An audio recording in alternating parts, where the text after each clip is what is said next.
അസ്സലാമലൈക്കും, നമസ്കാരം. ഞാനിപ്പോൾ സൗദി പ്രാവശ്യം വീണ്ടും ഓർപ്പിക്കട്ടോ. സൗദി അറേബ്യയിൽ ഒരുപാട് പേരുണ്ട്. സെയിൽസ്മാനായിട്ടുള്ള ഹൈസിൻ്റെ ടൊയോട്ട വാൻ ഓടിക്കുന്നവരുണ്ട്, ഡൈഹർസ് വണ്ടികൾ ഓടിക്കുന്നവരുണ്ട്, നിസാൻ്റെ വണ്ടി ഓടിക്കുന്നവരുണ്ട്, ഉനൈത്ത് വണ്ടി ഓടിക്കുന്നവരുണ്ട്. ചില ആളുകൾ ഹൗസ് ഡ്രൈവറായിട്ടുള്ള പ്രൊഫഷൻ വെച്ചിട്ട് ആ ലൈസൻസ് വെച്ചിട്ട് വാഹനം ഓടിക്കുന്നവരുണ്ട്, ലൈറ്റ് ലൈസൻസായി ഓടിക്കുന്നവരൊക്കെ ഉണ്ട്. എനിക്ക് പറയുന്നത്, നിങ്ങൾ ആക്സിഡൻ്റ് ആയി കഴിഞ്ഞാൽ ഒറ്റ റിയാൽ പോലും നിങ്ങൾക്ക് കിട്ടില്ല. നിങ്ങൾ ആക്സിഡൻ്റ് ആയി കഴിഞ്ഞാൽ ആ ഇടിച്ച വണ്ടിക്ക് ഇൻഷുറൻസ് കമ്പനി കാശ് കൊടുക്കും. പക്ഷേ നിങ്ങൾക്ക് ഇൻഷുറൻസ് കമ്പനിയിൽ നിന്ന് മെസ്സേജ് വരും, ആ കാശ് തിരിച്ചടക്കണം പറഞ്ഞിട്ട്. ചിലപ്പോൾ 5000 ആയിരിക്കും, അത് ഇടിച്ചതിനനുസരിച്ചുള്ള കണക്കായിരിക്കും. ചിലർക്ക് 12,000 ഉണ്ട്, ചില 25,000 30,000. ടോട്ടൽ ലോസ് ആണെങ്കിലൊക്കെ നല്ല സംഖ്യ വരും.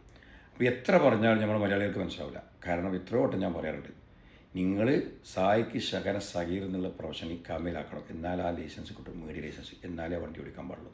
ചില ആളുകൾ നോർമൈൻഡ് ആക്കും. ചില ആളുകൾ വിളിച്ച് പറഞ്ഞാൽ എന്താ പറയുക, ഞങ്ങൾ 16 കൊല്ലമായി 20 കൊല്ലമായി ഞങ്ങൾക്കൊരു പ്രശ്നം ഉണ്ടായില്ല. അതൊക്കെ നിങ്ങളുടെ നസീബാണ് സുഹൃത്തുക്കളെ. ഏതെങ്കിലും സാഹചര്യത്തിൽ നിർഭാഗ്യവശാൽ നിങ്ങൾ വാഹനം ഇങ്ങനത്തെ വണ്ടി ഓടിച്ചു കഴിഞ്ഞാൽ, തട്ടിക്കഴിഞ്ഞാൽ നിങ്ങൾ കയ്യിൽ നിന്ന് കാശ് കൊടുക്കേണ്ടി വരും. എത്രയോ ആളുകൾ കുടിക്കുന്നതായി അറിയാൻ കഴിഞ്ഞിട്ടുണ്ട്. പിന്നെ നിങ്ങൾ ട്രാവൽ ബാനായി നിങ്ങളിവിടെ കുത്തിയിരുന്ന് കരയേണ്ടി വരും. അതുകൊണ്ട് വാഹനം സെയിൽസ്മാനായിട്ടുള്ള ഈ ടൊയോട്ട വണ്ടികളും വാനുകളും ഓടിക്കുകയാണെങ്കിൽ നിങ്ങൾ സായിക്ക് ശകൻ സഗീർ എന്നുള്ള പ്രൊഫഷനാക്കുക. അപ്പോൾ അത് ലൈസൻസ് കൊടുക്കുക, മീഡിയ ലൈസൻസ്. എന്നിട്ട് വാഹനം ഓടിക്കുക. അല്ലാത്ത പക്ഷം ഓടിച്ചാൽ നിങ്ങൾ കുടുങ്ങും. മറക്കണ്ട. എത്ര പറഞ്ഞാലും മലയാളികൾ മനസ്സിൽ പഠിക്കില്ല. മറക്കണ്ട. ഓക്കെ. എന്ത് സംശയം ഉണ്ടെങ്കിൽ കൊടുക്കാം. അസ്സലാമു അലൈക്കും.